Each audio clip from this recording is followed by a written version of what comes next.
সকলোকে নমস্কাৰ জনাই HIRA'S ইউটিউব চেনেলটোলৈ আপোনালোকক স্বাগতম জনাইছোঁ।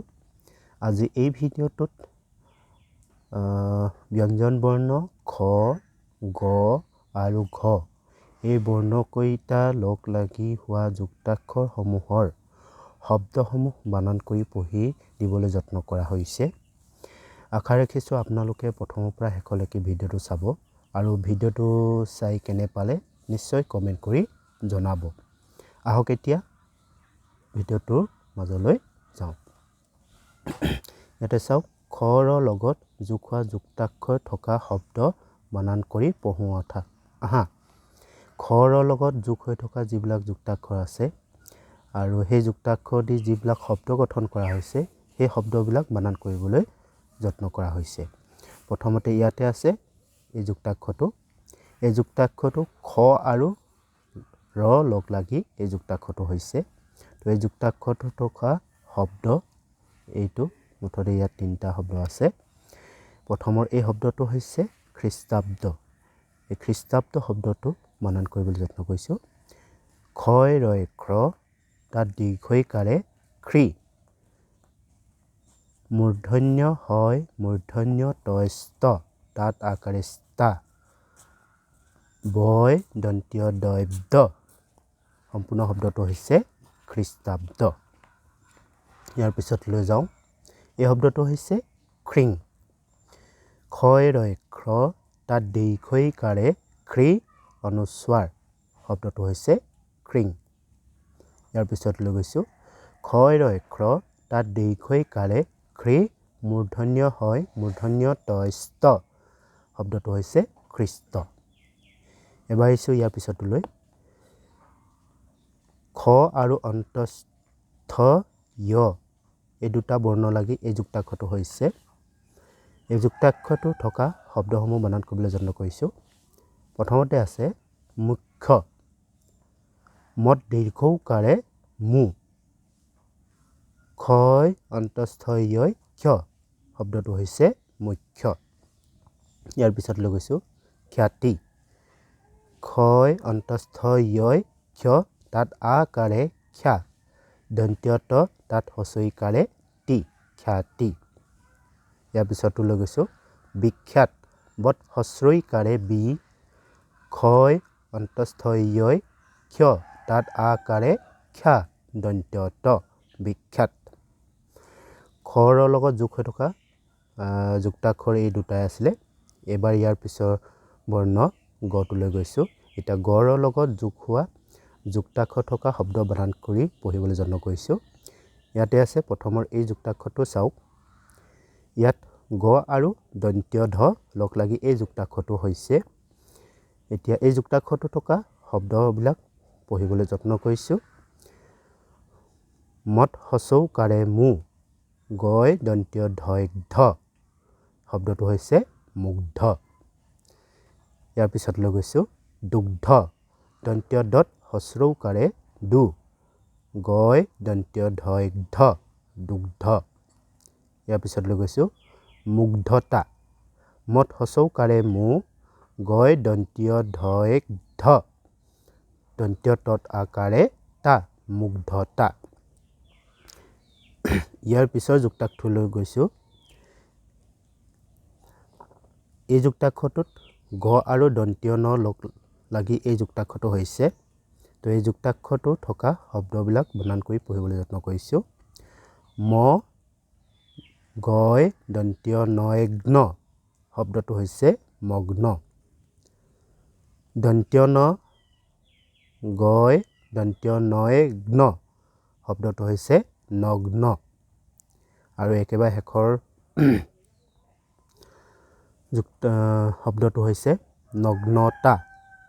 দন্ত্য ন গয় দন্ত্য নয়গ্ন। দন্ত্য তত আকাৰে তা, নগ্নতা। ইয়াৰ পিছৰ যুক্তাক্ষৰটো লৈ গৈছোঁ। এই যুক্তাক্ষৰটোত গ আৰু ম লগ লাগি এই যুক্তাক্ষৰটো হৈছে।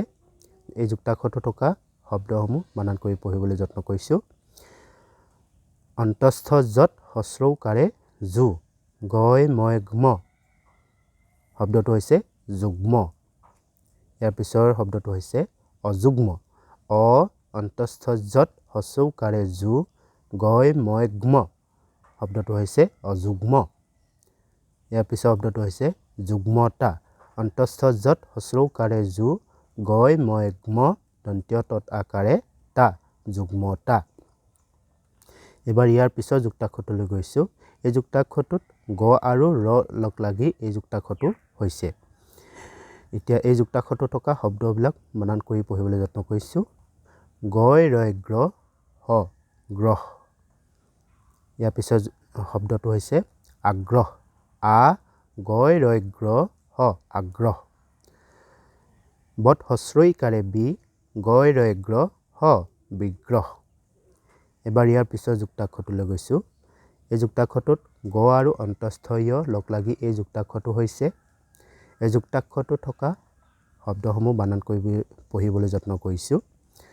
ভট আকাৰে ভা গয় অন্তস্থ য় জ্ঞ ভাগ্য যোগ্যতা অন্তস্থ যত উকাৰে জু গয় অন্তস্থ য় জ্ঞ দন্ত্য তত আকাৰে তা যোগ্যতা অযোগ্য অ অন্তস্থ যত উকাৰে জু গয় অন্তস্থ য় জ্ঞ অযোগ্য গড়ৰ লগত লগ লাগি থকা যুক্তাক্ষৰ থকা শব্দসমূহ বানান কৰি পঢ়িলোঁ এবাৰ আহিছোঁ ঘৰৰ লগত যোগ হোৱা যুক্তাসমূহ থকা শব্দসমূহ বানান কৰি পঢ়ি দিবলৈ ইয়াতে প্ৰথমত আছে এইটো যুক্তাক্ষৰ এই যুক্তাক্ষৰটোত ঘ আৰু দন্ত্য ন লগ লাগি এই যুক্তাক্ষৰটো হৈছে এই যুক্তাক্ষৰটো থকা শব্দ এইটো প্ৰথম হৈছে এইটো বানান কৰিবলৈ যত্ন কৰিছোঁ বট হস্ৰইকাৰে বি ঘয় দন্ত্য নয় ঘ্ন তাত হস্ৰইকাৰে ঘ্নি দন্ত্য ত বিঘ্নিত ইয়াৰ পিছতো হৈছে বট হস্ৰইকাৰে বি ঘয় দন্ত্য নয় ঘ্ন শব্দটো হৈছে বিঘ্ন কট ৰিকাৰে কৃ দন্ত্য ত ঘয় দন্ত্য নয় ঘ্ন কৃতঘ্ন শব্দটো হৈছে কৃতঘ্ন ইয়াৰ পিছৰ যুক্তাক্ষৰটোলৈ গৈছোঁ এই যুক্তাক্ষৰটোত ঘ আৰু ৰ লগ লাগি এই যুক্তাক্ষৰটো হৈছে এই যুক্তাক্ষৰটো থকা শব্দসমূহ বানান কৰিবলৈ যত্ন কৰিছোঁ বয় অন্তস্থ য় ব্য তাত আকাৰে ব্যাা ঘয় ৰয় ঘ্ৰ ব্যাঘ্ৰ শব্দটো হৈছে ব্যাঘ্ৰ ঘয় ৰয় ঘ্ৰ তাত আকাৰে ঘ্ৰা মূৰ্ধন্য ন শব্দটো হৈছে ঘ্ৰাণ ঘয় ৰয় ঘ্ৰ তাত আকাৰে ঘ্ৰা মূৰ্ধন্য নত একাৰে নে দন্ত্য নয় দন্ত্য দৈন্দ তাত ৰ কাৰেন্দ্ৰ তাত হস্ৰইকাৰেন্দ্ৰী শেষত হৈছে অন্তস্থ য় শব্দটো হৈছে ঘ্ৰাণেন্দ্ৰিয় এবাৰ আহিছোঁ ইয়াৰ পিছৰ যুক্তাক্ষৰটো এই যুক্তাক্ষৰটোত ঘ আৰু অন্তস্থ য় লগ লাগিছে এই যুক্তাক্ষৰটো থকা শব্দসমূহ বানান কৰিবলৈ যত্ন কৰিছোঁ অ ৰয় ঘৰ ঘ তাত অন্তস্থ য়ৎকাৰে ৰ্ঘ্য শব্দটো হৈছে অৰ্ঘ্য এই শব্দটো আকৌ পঢ়ি দিছোঁ অ ৰয় ঘৰ ঘ তাত অন্তস্থ য়ৎকাৰে ৰ্ঘ্য শব্দটো হৈছে অৰ্ঘ্য ইয়াৰ পিছৰ শব্দটোলৈ গৈছোঁ দন্ত্য দত ঐকাৰে দৈ ৰয় ঘৰ ঘ তাত অন্তস্থ য়ৎকাৰে ৰ্ঘ্য শব্দটো হৈছে দৈৰ্ঘ্য আৰু শেষৰ শব্দটো হৈছে অ তালব্য হয় লয় শ্ল তাত আকাৰে শ্লা ঘয় অন্তস্থ য় ঘ্য শব্দটো হৈছে অশ্লাঘ্য এতিয়া ঘৰৰ লগত যোগ থকা যুক্তাক্ষৰ থকা শব্দসমূহ বানান কৰি পঢ়ি দিবলৈ যত্ন কৰিলোঁ আশা ৰাখিছোঁ আপোনালোকে প্ৰথমৰ পৰা শেষলৈকে ভিডিঅ'টো চালে আজি এই ভিডিঅ'টোত খ গ আৰু ঘ এই তিনিটা বৰ্ণৰে গঠিত যুক্তাক্ষৰ থকা শব্দসমূহ বানান কৰি পঢ়ি দিবলৈ যত্ন কৰিলোঁ আশা ৰাখিছোঁ আপোনালোকে ভিডিঅ'টো চাই নিশ্চয় কেনে পালে কমেণ্ট কৰি জনাবলৈ নাপাহৰিব আৰু ভিডিঅ'টো যদি আন কাৰোবাৰ বাবে প্ৰয়োজনীয় বুলি ভাবে আপোনালোকে নিশ্চয় শ্বেয়াৰ কৰি দিব আজিলৈ ভিডিঅ'টো ইমানেই পুনৰ এটি নতুন ভিডিঅ'ত আপোনালোকক লগ পোৱাৰ প্ৰতিশ্ৰুতিয়ে আজিলৈ আহিছোঁ নমস্কাৰ